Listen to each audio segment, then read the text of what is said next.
Sejam todos muito bem-vindos para mais um programa, mais um episódio, mais uma pausa, mais uma fala aqui no podcast do São Carlos Experience. O podcast que está acontecendo durante o evento, no meio da Praça dos Pombos. E hoje eu estou aqui, hoje e agora, eu estou aqui com a Mariana. Mariana, muito obrigado por aceitar conversar aqui com a gente. Muito obrigado, seja bem-vindo ao nosso podcast. Eu vou pedir para você se apresentar e falar o que você está achando, visões gerais do evento, o que você está fazendo aqui, quem você está representando, enfim, se apresente para o nosso público, por favor. Olá, eu que agradeço o convite, parabenizar desde já por essa estrutura. Eu, como jornalista, já começando a me apresentar, mas eu, como jornalista, como podcaster, fico muito impressionada de conseguir fazer esse podcast aqui no meio da praça. Eu sou diretora do Instituto da Cultura Científica, na Universidade Federal de São Carlos, a UFSCar.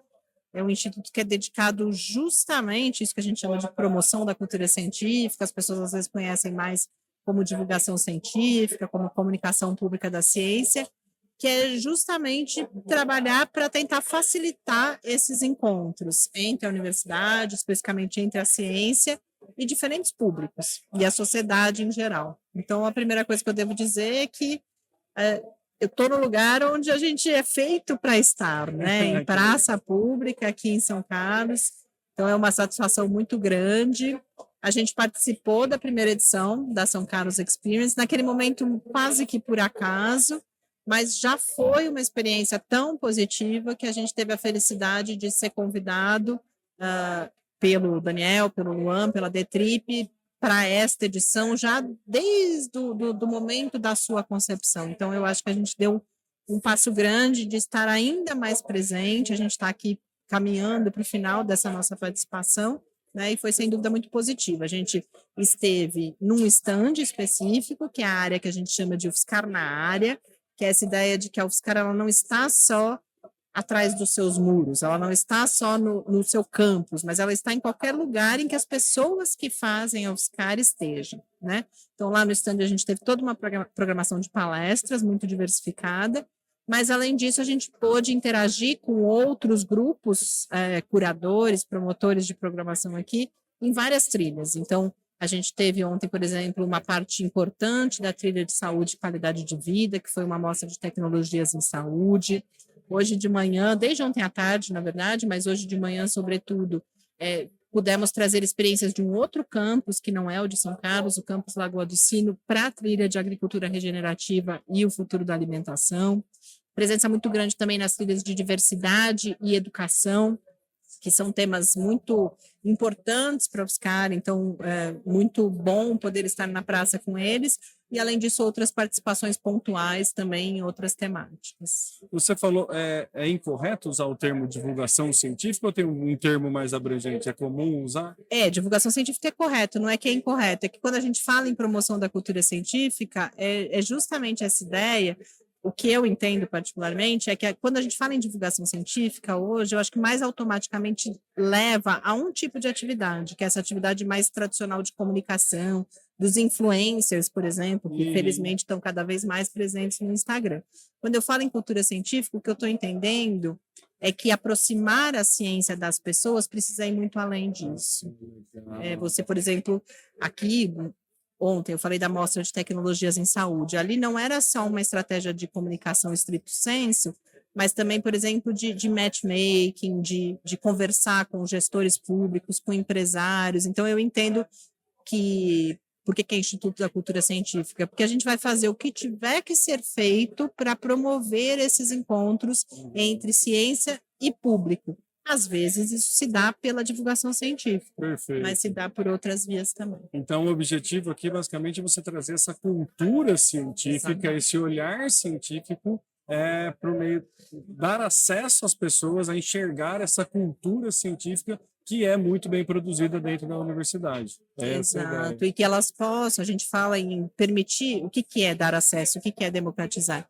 permitir que as pessoas tomem decisões em suas vidas também informadas pelas evidências científicas. E quando eu falo isso, são decisões desde o nível individual, então, por exemplo, se eu vou tomar um determinado remédio ou não, se eu vou me vacinar ou não, como que eu vou cuidar da minha saúde, até o nível coletivo. Aí é quando a gente está falando, por exemplo, de políticas públicas, de decisões, inclusive, empresariais, industriais, então são diferentes níveis. Mas um exemplo bom, por que a gente fala em cultura científica, por exemplo? Quando a gente fala em cultura humanista ou cultura artística, qualquer um de nós não precisa ter estudado música para ouvir uma música e apreciar, ou para ir ao teatro e gostar. Aonde a gente quer chegar? Num lugar em que também para apreciar a ciência, ou até para criticar a ciência, a gente tenha, todo mundo tem as ferramentas mínimas, porque a gente tem isso para a arte, a gente tem isso para a cultura, mas a gente não tem mais na história para a ciência, porque a ciência foi se distanciando pela especialização do grosso das pessoas. E qual que é o trabalho que a gente tem que fazer para acontecer essa aproximação e aí dar esse insumo para todo mundo ter esse consenso ou esse conhecimento para, enfim, ter mais bagagem e insumo para criticar, entender ou apoiar? Por onde a gente vai? Eu voltaria ao começo da minha fala, que é essa ideia dessa. Quando você me pergunta o que é cultura científica, é tudo, né? É uma diversidade de coisas. Então, começa, sem dúvida nenhuma, no ensino de ciências, na educação científica. Em geral, esse é o discurso mais comum. Não adianta divulgar, porque o ensino de ciências é ruim no Brasil, algo assim. De fato, é aí que começa. Sobretudo porque a gente tem que trabalhar com as crianças. Mas tem uma série de outras iniciativas. Então, e aí como que eu resumiria isso aqui nos poucos minutos que a gente tem? E também é o que está mais claro para mim a cada dia. Eu tenho uma carreira já de mais de 20 anos trabalhando com isso. Eu resumiria como conversando, dialogando. E, sobretudo, pós-pandemia, que foi um momento em que a gente percebeu que eu falo que quem trabalhava com divulgação científica na pandemia falou, gente, o que eu fiz errado? O que eu fiz errado minha vida Aonde inteira? foi que eu errei? Exatamente. Né? Por que está indo para esse lado? Foi o nosso sentimento. E aí, desde então, eu acho que a gente veio pensando muito sobre isso, não só eu, todo um conjunto, né, de pessoas que trabalham com isso, e essa ideia que a gente precisa conversar. E aí, conversar passa muito por uma ideia de que conversar você precisa ouvir o outro também. Então, que não adianta a ciência, que muitas vezes é autoritária, e fala, olha, é assim, faça assim, porque se você não fizer assim, você não, sabe, é uma pessoa ruim, é besta, é isso, é aquilo. Não, deixa eu ouvir por que você quer fazer diferente, ou o que você pensa, e vamos tentar conversar para ver em que lugar comum a gente consegue chegar. Eu acho que é justamente pela falta de diálogo que acaba surgindo algumas outras ilhas que têm um testamento que para a gente, às vezes em alguns momentos parece absurdo, mas que dentro da ilha dele passa a fazer sentido, né? Então, Exatamente. quebrando essas barreiras, né, aproximando essas conversas, acho que ajuda não só a mitigar esse tipo de desinformação científica que a gente sabe que acontece, mas a entender o porquê que isso acontece. Quando você fala, né, da hora da pandemia, quem trabalha com divulgação científica deve ter falado onde foi que eu errei, né? Ou da onde foi que saiu toda essa turma que está fazendo esse desserviço, né? Então, assim, é muito curioso na tua fala, porque fica claro que é ainda mais importante, eu já imaginava a importância de aproximar isso da sociedade, mas é ainda mais importante justamente para combater esse tipo de desinformação, né? Para as pessoas estarem... Porque também tem uma coisa que a gente precisa diferenciar. Na pandemia, a gente chamava muito as pessoas de ignorantes, né? Para usar uma palavra aqui, estou tentando ser cuidadosa com as palavras, inclusive, porque a gente chamava de coisas muito piores. A gente tem que diferenciar. Você tem aqueles grupos, aquelas pessoas que estão provocando a desinformação intencionalmente, com as mais diferentes finalidades econômicas, políticas, mas você tem a maior parte das pessoas apenas vulnerável a esse discurso que busca o negacionismo e a desinformação. Então, o que a gente tem que fazer é não abrir mão dessas pessoas ou apontar o dedo na cara delas e falar justamente que elas são ignorantes, mas entender por que elas são tão vulneráveis e trabalhar para que elas estejam preparadas para reconhecer a tentativa de desinformação e a tentativa de negacionismo. E também para entender ou para julgar, porque não é nem entender, eu quero que as pessoas possam autonomamente julgar se elas querem viver uma vida, por exemplo, fundada na evidência científica. Mas para isso elas precisam passar por processos que são de educação, que são de comunicação. Então, muito rapidamente, o exemplo que eu sempre uso, que eu acho que é muito ilustrativo, foi justamente da cloroquina, da hidroxicloroquina. No dia que começaram a sair as primeiras notícias, eu estava fazendo um podcast sobre a Covid-19, eu era certamente uma das pessoas mais bem informadas, que eu lia aquilo o tempo inteiro, e eu liguei na farmácia para saber se tinha cloroquina. Mas aí qual que é a diferença? No dia seguinte, eu já tinha as ferramentas para ir entendendo qual era o cenário, eventualmente, por exemplo, para ler os artigos científicos ou para conversar com especialistas e rapidamente perceber que não, infelizmente aquela não era uma alternativa. Mas eu, como todas as outras pessoas, estava apavorada. Então, se me oferecessem uma tábua de salvação, eu me agarraria, e eu me agarrei. Felizmente não tinha na farmácia, então eu não usei um remédio que poderia ser útil para outra pessoa, inclusive, né? Mas a diferença é essa, num primeiro dia, o medo, o desespero atingiu todo mundo. Algumas pessoas, como eu, tinham uma ferramenta para não cair naquela tentativa de desinformação.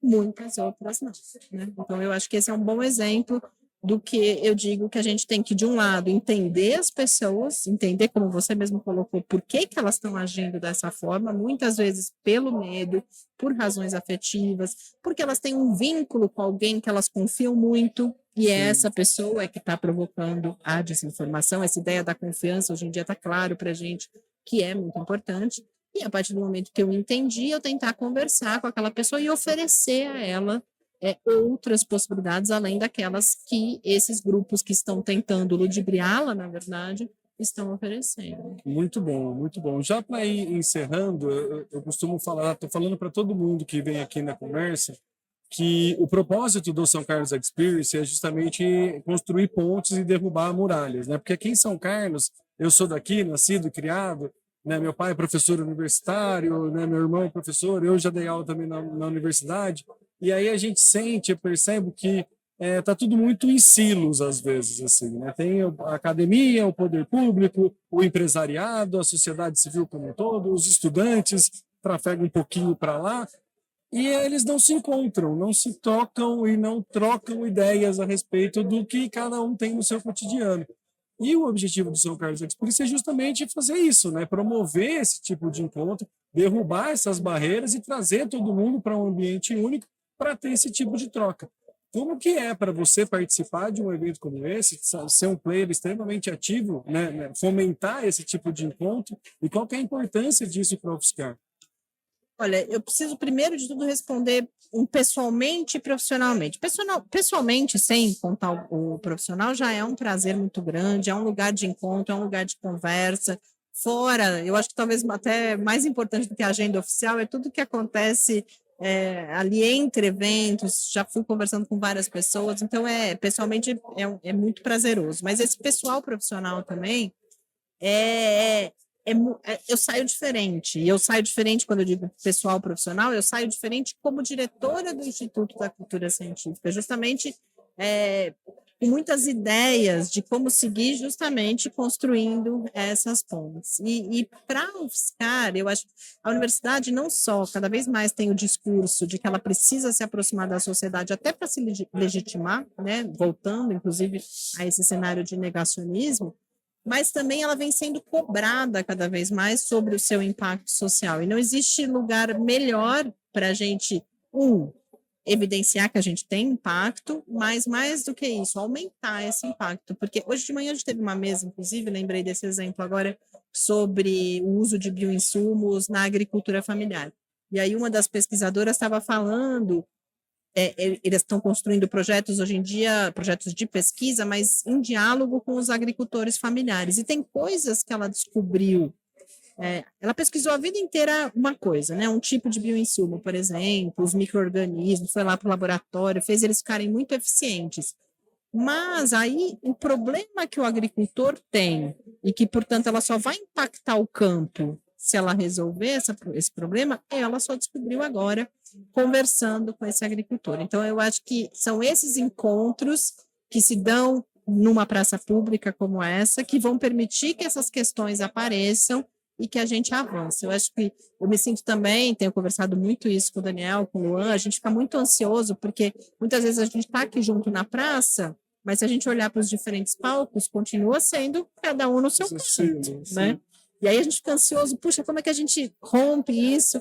E a gente não pode achar que é de um dia para o outro, mas é estando aqui, é se encontrando, é conversando, é às vezes entrando em conflito, inclusive, mas claro, sempre com a disposição de superar esse conflito, que a gente vai promover essa aproximação, essas transformações, e aí, no caso da universidade, né, para responder a sua pergunta, ter uma relevância social de fato e não ficar lá pesquisando, inventando questões que a gente acha que são importantes, mas que não é o que a pessoa, a população, os grupos sociais lá na ponta estão de fato precisando.